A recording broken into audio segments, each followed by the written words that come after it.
With the suffering increasing, children starving and a future under siege. With each passing day, hundreds are dying and hope is diminishing. The seemingly targeted killing of journalists at Nasser Hospital in Khan Yunis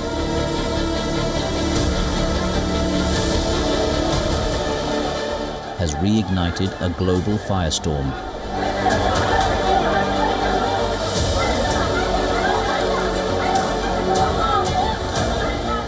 What should we do? Do we stay here to die, to be broken? My two brothers died, my mother was martyred, my cousins were killed before my eyes. What should we do? A double strike. The first missile hit the ward, the second landed on those who rushed to help.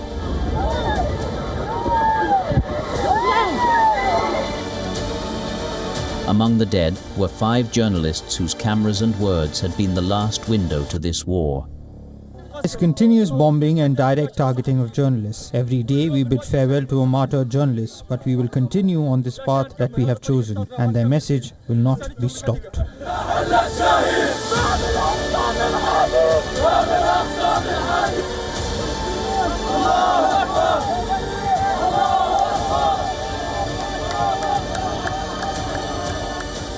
Fear is always present, but today it has grown even stronger.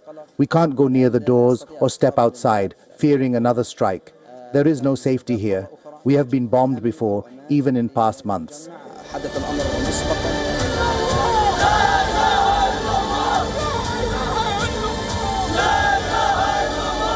And as the dead are mourned, the living face a crueler enemy, hunger.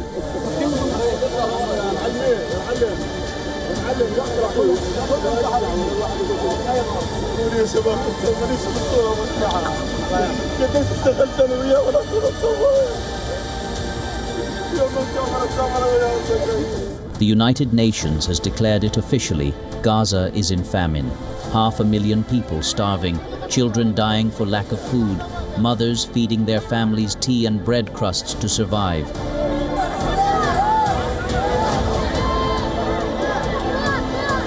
The world calls it a man-made crisis, a famine born not of drought, but of blockade and bombardment.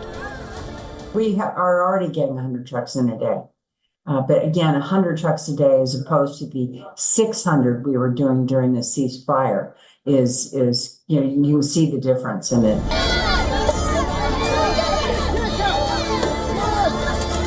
According to the Gaza Health Ministry, malnutrition-related deaths in Gaza have soared an alarming 313 since March, including 119 children. Israel, however, refuses to accept that word. Tel Aviv demands the UN retract the report, calling it flawed and political.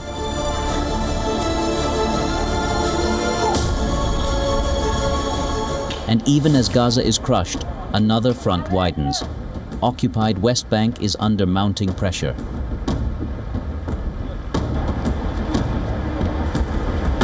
In Nablus, an early morning raid left homes ransacked, tear gas in the streets, dozens injured.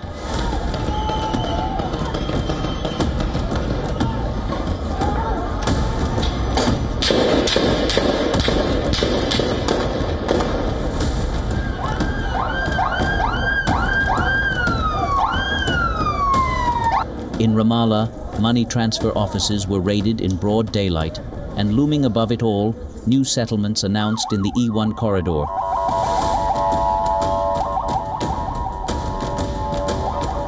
A move critics say will choke off any hope of a future Palestinian state.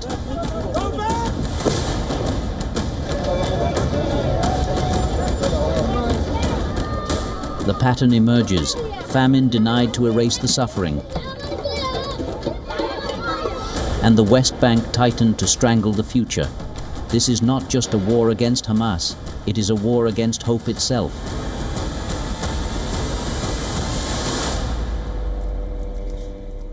West Asia is facing a new arms race, and Iran's rocket technology is fueling this crisis.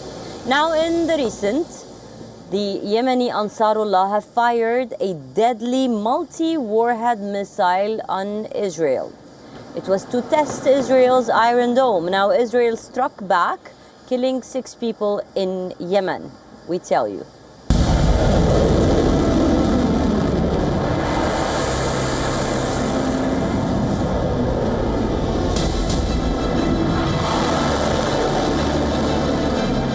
One missile splits into dozens. A single projectile transforms mid-flight into a deadly constellation of explosives raining across Israeli territory.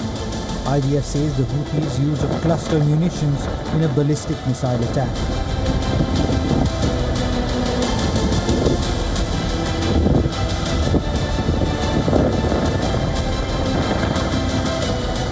This wasn't just another rocket, it's evolution of warfare.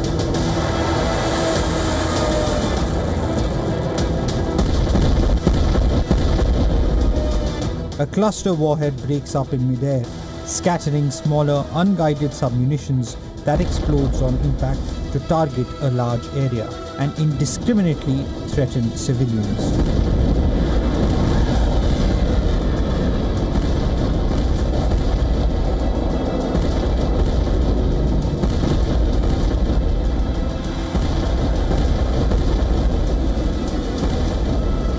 Dozens of bomblets descended like metallic rain.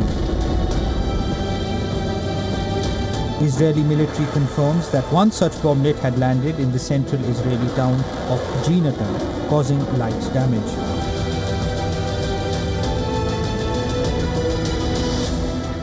IDF has launched a probe to examine why the missile fired from Yemen wasn't neutralized by Israel's Iron Dome.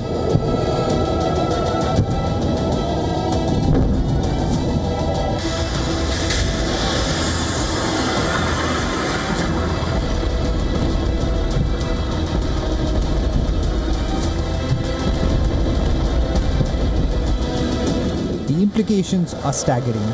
Yemen's rebels have weaponized multiplication. A single launch creates an umbrella of destruction impossible to track or intercept.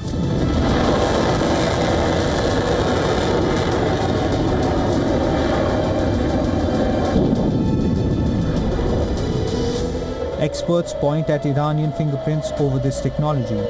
Iran launched ballistic missiles with multiple warheads at Israel at least twice during the 12-day war in June, those that the IDF failed to intercept.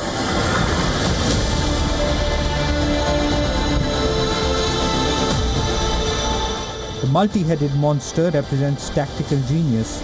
Traditional missiles follow predictable paths.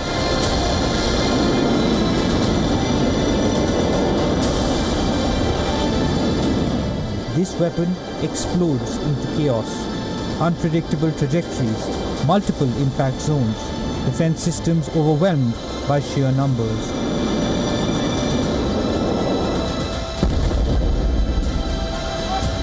Israel, on its part, launched precision strikes on Yemen's capital.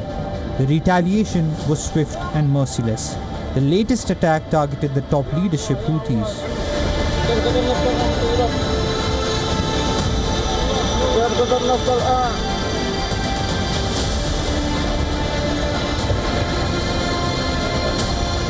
The latest attack targeted the top leadership of the Houthis.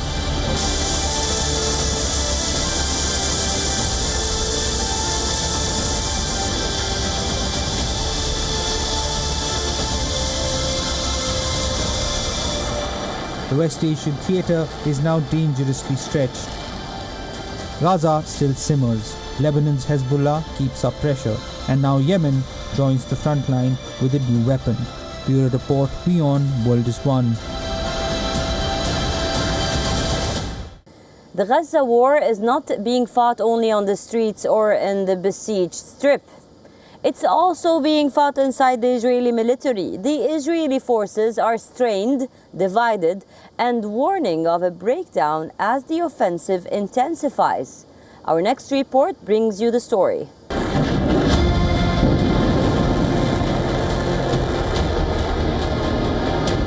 Israel is pushing deep into Gaza City.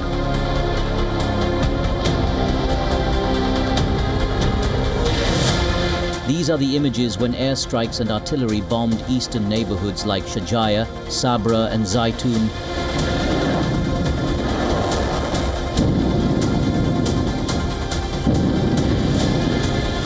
And the war gets even more fierce and deadly as IDF is clashing with Hamas in a guerrilla battle to seize the urban heart of the Strip. Tanks have been pushed to the fringes, firing unrelenting salvos into residential sectors as sheltering civilians flee under shelling.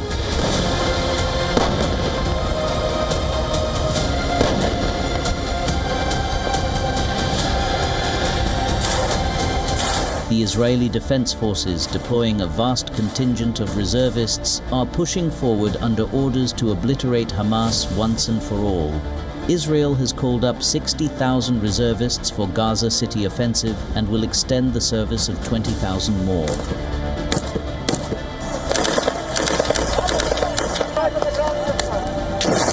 Netanyahu says it will require 1 year to occupy the city.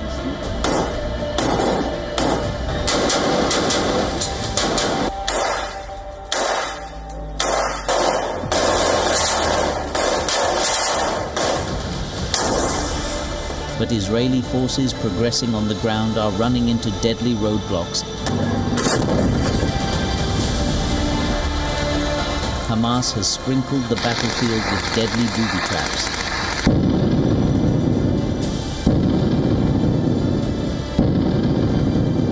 This comes as the IDF stretches its limits. Besides Gaza, Israeli forces are also still fighting on several other fronts. Israeli soldiers now patrol parts of southern Lebanon and Syria, in addition to mounting major incursions into Palestinian cities in the West Bank.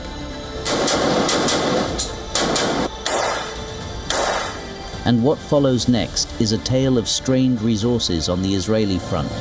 Ground forces, the heavy footprint of Israel's onslaught, are revealing a military machine in crisis.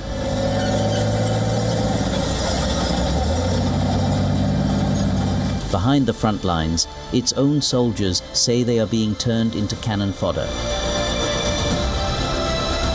Ground troops say they are being sent into the deadliest fight with broken weapons, rusted machines, and dangerously outdated equipment.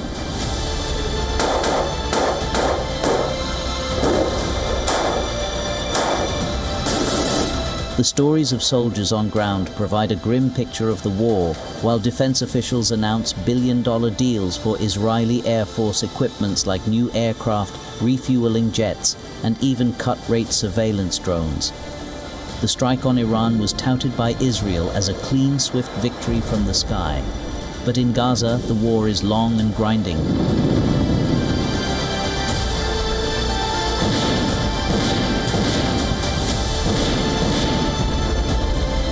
With a major operation to capture Gaza City looming, the grumbling is growing louder. Commanders who were initially against Gaza Conquer plan now warn that without a fundamental shift,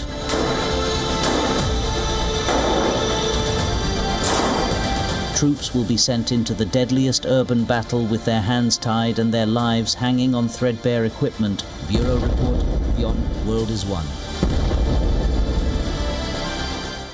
A high-stakes countdown has just begun for Iran. In 30 days, Europe will trigger the snapback mechanism. In 30 days, the toughest UN sanctions will fall over Tehran. Now, Tehran, already facing fire after the 12-day war with Israel, has reached the brink with the West. We tell you more in this report.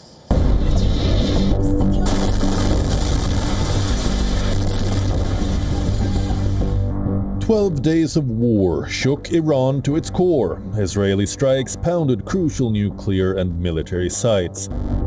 The US joined with bombs of its own on June 22nd. The attacks were meant to cripple Iran's nuke program, but they ignited something else, a new crisis. With diplomacy frozen, Europe has pulled the sanctions trigger again. France, Britain and Germany, the E3 have activated the Snapback mechanism, a clause built into the 2015 nuclear deal like a trapdoor. One notification and the countdown begins. 30 days later, all UN sanctions crash back into force, and no veto can come to rescue. Germany says that the reimposition of UN sanctions on Iran could mark the beginning of a new phase in diplomatic negotiations. and the case against Iran was already stacked before the war. In May, the IAEA reported Tehran's stockpile at over 9,200 kilograms of enriched uranium. More than 400 kilos of that at 60% purity, dangerously close to the 90% needed for a bomb. These were the pre-war figures. After the strikes, the inspectors' view shrank with cameras removed and IAEA inspectors barred. Access is now patchy, limited to a few sites, and the full picture of Iran's program is obscured. The E3 say Iran has willfully and publicly departed from its promises. They offered Tehran a deal in July: delay the snapback if 3 conditions are met, return to talks with Washington, open the door to UN inspectors, and explain the enriched uranium already on hand. Tehran rejected it outright. And the sanctions snapback consequences are devastating. A total arms embargo, a freeze on assets, travel bans on officials, a ban on missile development, a complete shutdown of all nuclear-related trade, sanctions as severe as they were before the deal, returning instantly, automatically, with no second vote. But Tehran has answered with its own threats. It said if the snapback goes ahead, the country could quit the Nuclear Non-Proliferation Treaty. The world is now stuck between force and diplomacy. 30 days of negotiation remain on the table as snapback begins, a brief window to halt the automatic sanctions. But if no deal is reached, the sanctions lock back in like a steel trap. 12 days of war lit the fuse. Now a 30-day clock ticks louder by the hour. Sanctions, diplomacy, or escalation. The final chapter is yet to be written. Turkish coffee is more than just a drink. It's a history in a cup. Once the heart of the Ottoman Empire. Now it is making a global comeback. We tell you more about this coffee in the following report. When you think of coffee today, maybe it's an espresso, a latte on the go, or a cold brew. But the story of coffee begins with something older, richer, and far more ritualistic.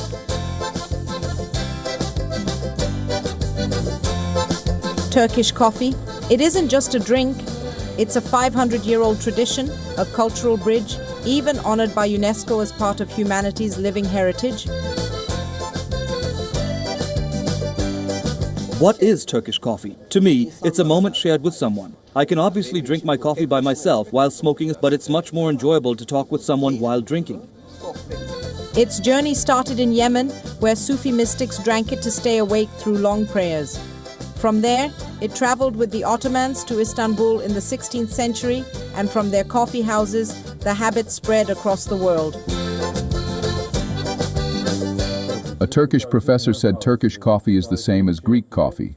He said Turkish coffee doesn't exist. That story annoyed me. Coffee is our Ottoman legacy. What makes Turkish coffee unique is the method.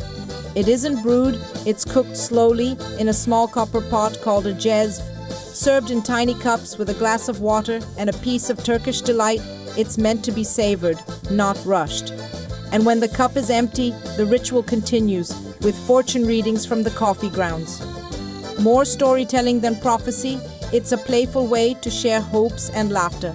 Even today, Turkish coffee is tied to tradition. In some homes, a bride-to-be serves her suitor a salty cup to test his patience before marriage. It may never have had the global fame of espresso, but Turkish coffee is making a comeback from workshops in London to fortune readings in New York. Because this drink isn't about caffeine, it's about connection, a reminder to slow down and discover the story waiting at the bottom of a cup.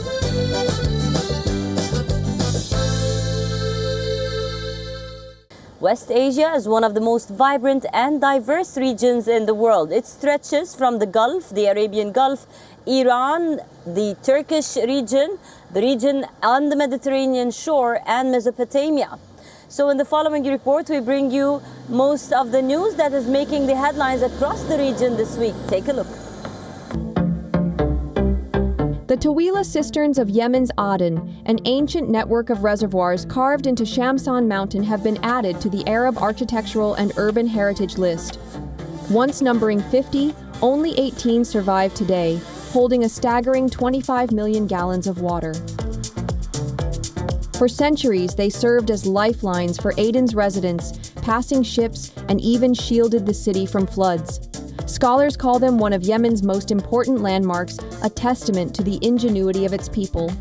Now, with Alexo's recognition, Aden's iconic cisterns are gaining new pride and new hope for global attention. In the Green Mountains of Rijal Alma in Saudi Arabia, a young Saudi engineer has turned his family home into a tourist hotspot, all built around honey. Mohammed al-Almai founded the Honey Cottage 4 years ago, and today it welcomes over 3,500 visitors a day. His 3-story house now offers tours, a wind-powered honey refinery, and tastings of more than 50 varieties. The site has already attracted 1.2 million visitors from 100 countries, making it a showcase of Saudi heritage and beekeeping traditions. As Saudi Arabia pushes to triple tourism in the Asir region by 2030, this rural project is buzzing with success and putting local communities at the heart of the kingdom's tourism vision. The Las Vegas Sphere may have stolen the internet with its giant LED displays, but now Abu Dhabi is getting one of its own.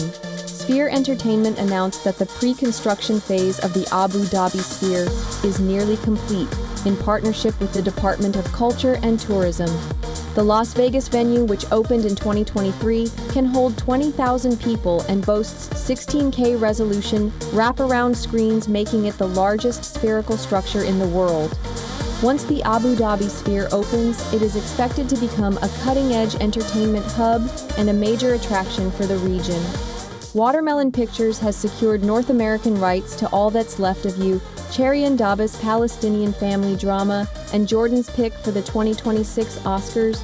The film, which debuted at Sundance, traces a family's expulsion from Jaffa in 1948, intertwined with a modern story of a teenager caught in a West Bank protest. Starring Dabas herself alongside the Bakri family, the film is being hailed as her magnum opus, a powerful tale now poised to captivate audiences across North America. That's all we have for you on this episode of the West Asia Post. I will see you next week with a brand new lineup, always bringing you the most recent updates, news, and ground reports from the world's most volatile region. I am Ghadi Francis signing off from Beirut, Lebanon. For more global news, keep on watching WION World is One.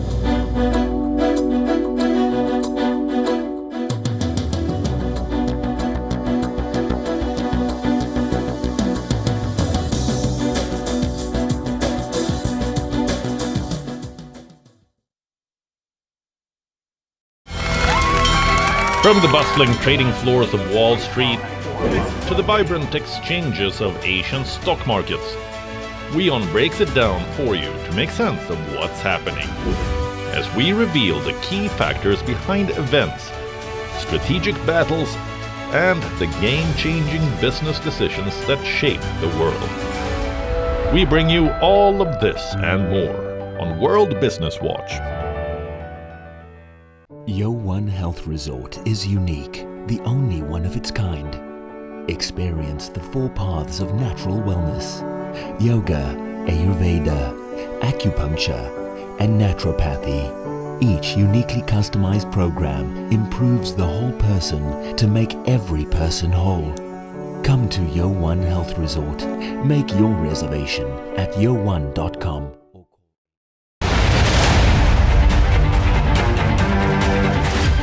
Inside South Asia this week, all eyes on the Modi-Xi meeting on the sidelines of the SCO summit in Tianjin, China.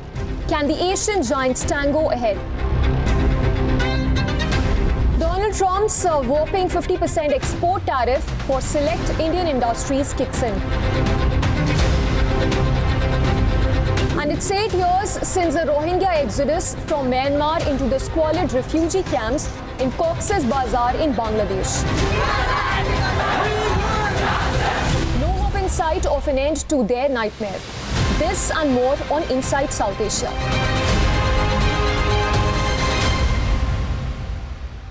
WION India's global voice, the channel that brings you the biggest stories from across the world through India's lens. Now available in more than 190 countries worldwide. Because we believe that the world is one. Watch us in Africa, Europe, USA and Canada, South America, Asia Pacific, Middle East and North African regions. Also available on these digital platforms across the world. WION. World is one. To bring the benefits of the Subhash Chandra Show to your educational institution, teachers and students, send an invitation to Juhi Jha at juhi@such.org.in. The Earth is sending distress signals. Wildfires, droughts, and melting glaciers. Can we reverse the damage? Explore the harrowing effects of climate change. It's a wake-up call. Global emergency.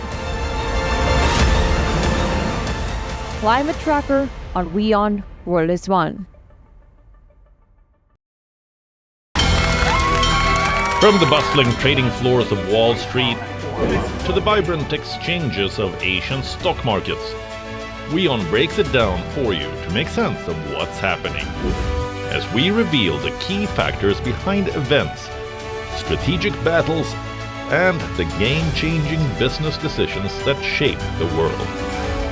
We bring you all of this and more on World Business Watch.